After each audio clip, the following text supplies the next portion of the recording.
Counter-transference again becomes a big issue when we talk about following ethical standards in guidance and counseling.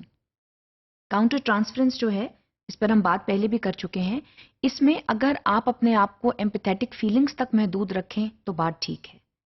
You feel about your students, you care about your students, you put yourself in their shoes for a moment and think what their problems are, you begin to analyze them well. وہاں تک تو بات ٹھیک ہے. لیکن اگر آپ اس سے آگے بڑھتے ہیں اور آپ یہ سمجھتے ہیں کہ یہ آپ ہی کا مسئلہ ہے اور آپ اس مسئلے کو لے کر بیٹھتے ہیں اور اسی کے اوپر سوچتے رہتے ہیں تو پھر مسئلے کا حل جو ہے وہ تلاش نہیں ہو سکتا. مسئلے کا حل تلاش کرنے کے لیے جو بات بہت اہم ہے وہ یہ ہے کہ آپ مسئلے کو پراپر طریقے کے ساتھ انالائز کریں، اس کو کرٹیکلی دیکھیں اور اس میں یہ دیکھیں کہ صحیح اور غلط کیا ہے. آپ اس میں پازیٹیوز اینڈ نیگیٹیوز جو ہیں ان کو پراپرلی دیکھیں، ان کی جانچ پڑتال کریں تاکہ آپ کسی مثبت نتیجے پر پہنچ سکیں. لیکن اگر آپ مستقل جو ہے وہ اسٹوڈنٹ کا جو مسئلہ ہے اس کے اندر دھنستے چلے جائیں گے اور اتنا زیادہ ایمپیتھیٹک فیلنگ کو ڈسپلے کریں گے کہ آپ کو اس کا حل تلاش کرنا مشکل ہو تو وہاں پر پھر مسئلہ جو ہے وہ برقرار رہے گا. مسئلہ جو ہے اس کا حل جو کبھی نہیں نکلے گا.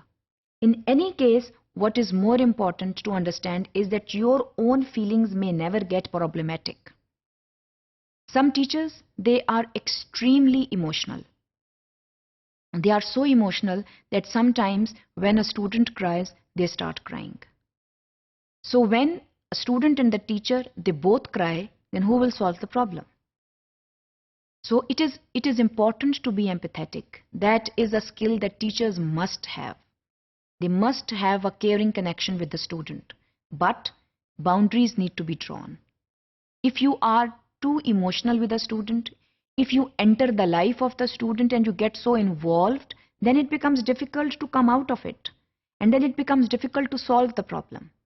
تو وہاں پر آپ کی پروفیشنل ٹریننگ بہت ضروری ہے. وہاں پر یہ دیکھنا بہت ضروری ہے کہ آپ کس حد تک اپنے اسٹوڈنٹ کی زندگی میں انوالو ہونا چاہتے ہیں یا کس حد تک اس کے جو مسائل ہیں ان کو حل کر سکتے ہیں. مسائل کا حل تبھی تلاش ہو سکتا ہے جب مسائل کو کے پازیٹیوز اور نیگیٹیوز دونوں فیچرز کو دیکھا جائے. ہو سکتا ہے کہ اسٹوڈنٹ جو مسئلہ بیان کر رہا ہے اس میں کسی حد تک اس کی اپنی بھی غلطی ہو، لیکن اگر آپ کا یہ مائنڈ سیٹ ہے کہ اسٹوڈنٹ کبھی نہیں غلط ہو سکتا اور اس کو ہر وقت مسائل درپیش ہوتے ہیں and there is always somebody who is troubling the student, then we can never reach objective solutions to the problems. So one thing that we need to understand is that how much feelings are we to display as teachers. اور ہم نے کس حد تک جو ہے وہ emotional involvement شو کرنی ہے اپنے اسٹوڈنٹس کے مسائل کو سننے میں اور حل کرنے میں. اگر آپ یہ سمجھتے ہیں that you are too emotional, then you may solicit some other help. تو emotions جو ہیں they may be diagnosed timely اور اس کے ساتھ ساتھ they must be solved immediately. جس کا مطلب یہ ہے کہ emotions جو ہیں they may not be let loose for a very long time. اگر آپ بحیثیت استاد کے خود بہت زیادہ ایموشنل فیلنگز رکھتے ہیں، بہت زیادہ احساس کرتے ہیں، تو وہاں پر ہو سکتا ہے کہ آپ کے لیے مشکل ہو مسائل کا آبجیکٹو سولوشن جو ہے نکالنا. وہاں پر یہ ضروری ہے کہ ایسی پروفیشنل ہیلپ لی جائے جو کہ آبجیکٹو سولوشنز کو نکال سکے.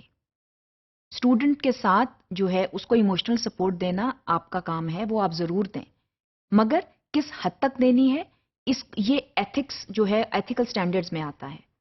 بعض اوقات ٹیچرز جو ہیں وہ اسٹوڈنٹس کے مسائل سنتے چلے جاتے ہیں but they never arrive at a solution.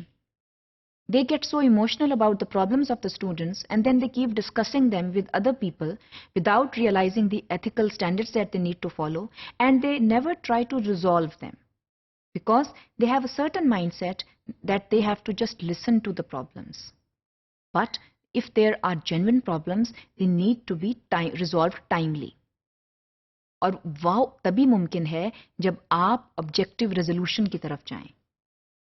اگر کوئی کانفلکٹس ہیں تو کانفلکٹ ریزولوشن جو ہے وہ ایک امپورٹنٹ عمل ہے جس کو بروئے کار لانا بہت ضروری ہے. Conflicts must be resolved timely, کیونکہ جب ہم کانفلکٹس کی بات کرتے ہیں تو وہاں پر ایموشنز کا ڈسپلے ہوتا ہے. ایموشنز کا جو ڈسپلے ہے وہ کس حد تک ہونا چاہیے، کب تک ہونا چاہیے اور اس کا ریزولوشن کیا ہے. یہ تبھی ممکن ہے جب ہم پروفیشنل پریپیئرڈنس کے ساتھ جائیں گے. تو جب ہم ایتھیکل سٹینڈرڈز کی بات کرتے ہیں تو ایتھیکل سٹینڈرڈز تبھی مینٹین کیے جا سکتے ہیں جب ہم آبجیکٹیوٹی کی طرف آئیں، جب ہم یہ دیکھیں کہ صحیح اور غلط کیا ہے اور اس کی صحیح جانچ پڑتال کر سکیں، کریٹیکلی انالائز کر سکیں چیزوں کو. کریٹیکل ریفلیکشن بہت امپورٹنٹ ہے کہ آپ صحیح تجزیہ کر سکیں، ایک ڈیپر تجزیہ کر سکیں تاکہ صحیح حل کی طرف لایا جائے.